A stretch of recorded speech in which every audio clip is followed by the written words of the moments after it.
शिक्षा महंगी भी है, फिसड्डी भी है। शिक्षा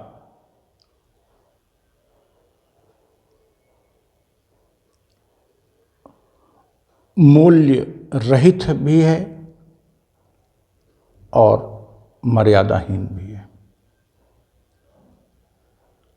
वस्तुतः पिछले 30, 35, 40 सालों में शिक्षा व्यवस्था पर भारत सरकार और राज्य सरकारों ने संवेदनशील ढंग से चिंतन ही नहीं किया।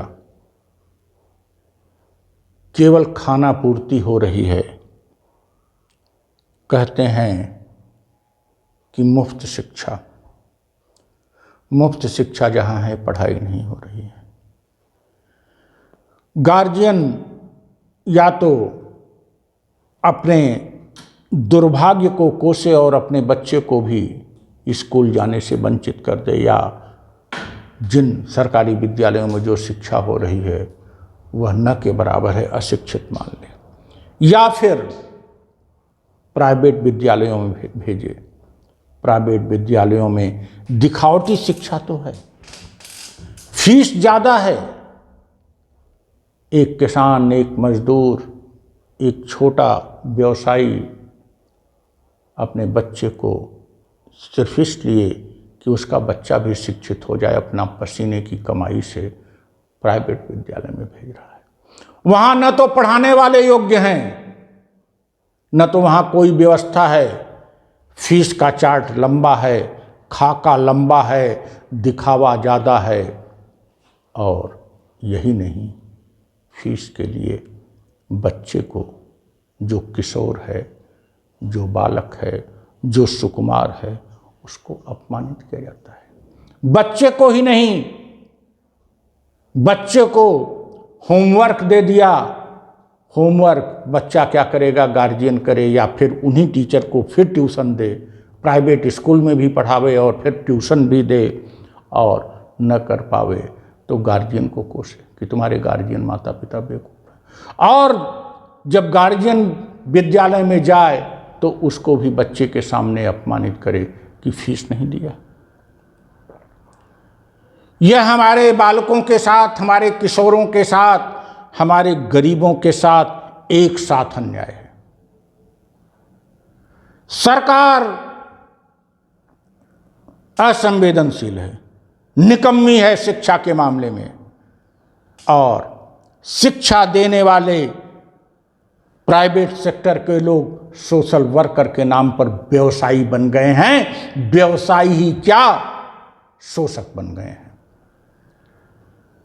वे शोषण कर रहे हैं, अपमानित कर रहे हैं हमारे बच्चों को, हमारे किशोरों को। यह सब दोष किस पर जाता है? आखिर यह व्यवस्था आई कहां से? प्राइवेट स्कूल खोलने वालों में 100 में से 90 विद्यालयों का सर्वेक्षण कर लिया जाए, प्राथमिक विद्यालय से लेकर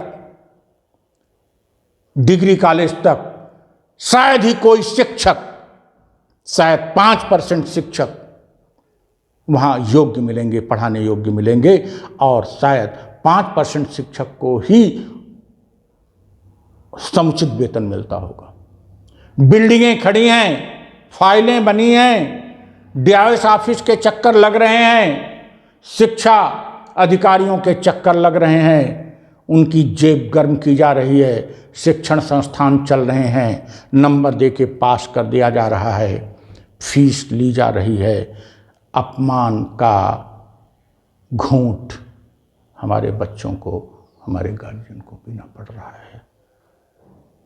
इतिहास इन सरकारों को माफ नहीं करेगा जो अशिक्षा को सार्वभौम बना दे रहे हैं, जो शिक्षा व्यवस्था के पराभव को दिन प्रतिदिन तेज कर रहे हैं, और जो शिक्षा के नाम पर भी हमारे गरीब का शोषण कर रहे हैं। यह व्यवस्था पूरी तरह से कीचड़ बन चुकी है, दलदल बन चुकी है। इस व्यवस्था से निजात पाना होगा। मानवीय भारत पार्टी अपने एजेंडे में इसको शीर्ष पर रखते हुए अभी से कुछ न कुछ प्रयास जरूर कर रही है, लेकिन वह प्रयास दाल में नमक भी नहीं है, क्योंकि देश बड़ा है, बजट बड़ा है, लोगों में जागरूकता की कमी है। ऐसी स्थिति में जागरूकता पैदा करना, मूल्य, मॉरलिटी और वर्च्यूज का महत्व बताना और फिर शिक्षित करना, यह सरकार की ही बस का है। फिर भी हम सरकार से आग्रह करते हैं, और सरकार अगर ऐसे ही निकम्मापन दिखाती रहेगी तो आने वाले वर्षों में हम इसे अपने हाथ में लेंगे और इसे करके दिखाएंगे। जय इंसानियत, इंसानियत, इंसानियत, इंसानियत।